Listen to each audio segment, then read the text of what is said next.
And you will see, and even before we release it, we know what never go say. How much this costs? We're going to ask Stubbs and Oima break ground for $14.2 billion project with the United budget. When you ask him that, you can go ask him for what it costs. And government will determine their priorities, and the PNP will prioritize the people of this country. So last week, they tell them, say, if they don't call him, we are not calling. If they don't call him, we are not calling. The people are not calling. So Mr. Prime Minister, take him back tomorrow night. Tell the people of the country that nomination day is August 18th and election day September 3. Call the election so that Mark Rowley can become Prime Minister. Welcome again to the channel Life with Jennifer JM. I am your girl. I am your girl. I am your girl, Auntie Jane. Yes, me say this sweet Mr. Taylor only you don't know. Look at it. A Dayton Campbell call the general election before the Prime Minister of Jamaica. So we're going to see if we can switch here tonight from this where Dayton Campbell said. Dayton Campbell said nomination day will be Monday, August 18, 2025. Election day will be Wednesday, the 3rd, September 2025. The man carry election right down to the wire that the opposition party know within the time frame and call the election before the governing party. This is the first in history that we are seeing this. What a mess. What a... Lord Jesus. I want to listen to this here.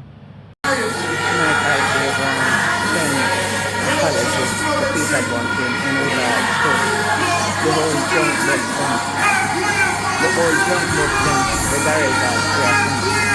And I like when a person says something to me. I like people like that, you know. Don't comment this at you. But I'm going to hear the whole story. I guess there's some public is a big man thing. I think you should admit when you're wrong and you make an error. So Peter Bunting went on a platform and said, them bus are going to kill our people picnic. It was kind of harsh. I thought it was hyperbole. The truth. Sounded like fear mongering at the time, you know? Because it could have been said in a different way. It could have been contextualized. And because of the way he said it and the way it came across as fear mongering. And I publicly berated him. Peter, if you're watching, boss, I apologize for the way they deal with this still, right? True, real things. Because I said, yo, this is fear mongering. Don't make it look so bad. Right now, Peter's concerns are validated, man. I tell you. Yes. Because right now, I face somebody dead. How can you see 5 accidents in 8 days and be okay? Number one. Number two, Peter Bunting obviously knows something of some stuff about transportation of vehicles because there is an intersection in Prattville. I did not know this till long after the fact. In July, could have been July 11, he stood at the intersection and said, listen, no bus with a long overhang can make it up this incline. By August the 4th, a bus gets stuck. In the same incline. No. Tanya Stevens mentioned something earlier in the video clip you played. John O'Star, I have major trust issues with Daryl Vaz. I'm not telling no lie. The gaslighting is intense. And the disingenuity is intense. So when these things come out, Daryl Vaz will take the social media to make excuses. He basically rubbished concerns and said it was route testing. So let me tell you something. I'm not a damn fool. From you see the long overhang, you see that incline, the bus should never even try to go up that incline. There are some country trips I have taken in the past, and my wife drives an SUV. And I said, boy, we're going to go to this part of the country. I not drive my car because the way that place stays and the way my car stays is not a good idea. So why bother even try that? Why try that? You understand? So I have...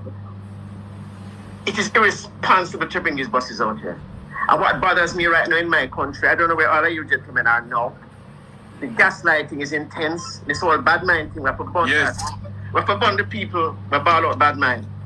Because I'm tired of it. It's a bullying tactic that is used to dismiss people who have genuine concerns about the arms houses people going on with. Thanks for your apology for interrupting the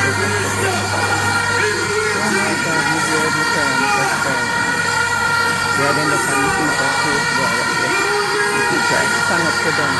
Especially to the people Africa. When I deal with no, they're not in the constituency. These are really the MP, really the old man. These are the other secure and granted. Constituency and the show must go on. This is a new series that I've created. I'm gonna call it No Trust Them. This is where we track some of the promises made over the years by the current Member of Parliament and see where he's doing. I'm standing at the Bickerstead Playing Field and Community Centre, if we can call it that. This is somewhere that he promised as far back as 2020 that he was going to transform it because he had been allocated $25 million to rehabilitate and upgrade it. 5 years later, you can't trust them. This is not an isolated case. In this very same division, which he has represented for many terms as councillor, we have shown you the Anchovy Community Centre and Playing Field don't exist. The Eden Playing Field, no community centre, no bathroom. The Roehampton Playing Field and Community Centre, non-existent.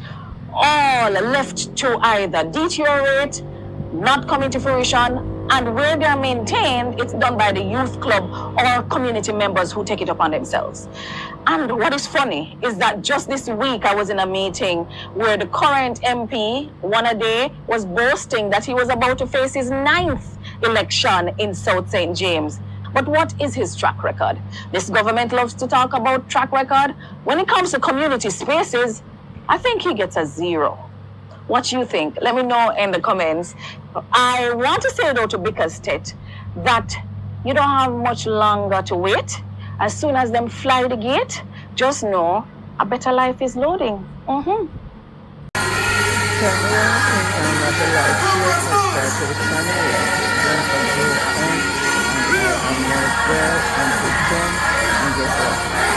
Conversation continues.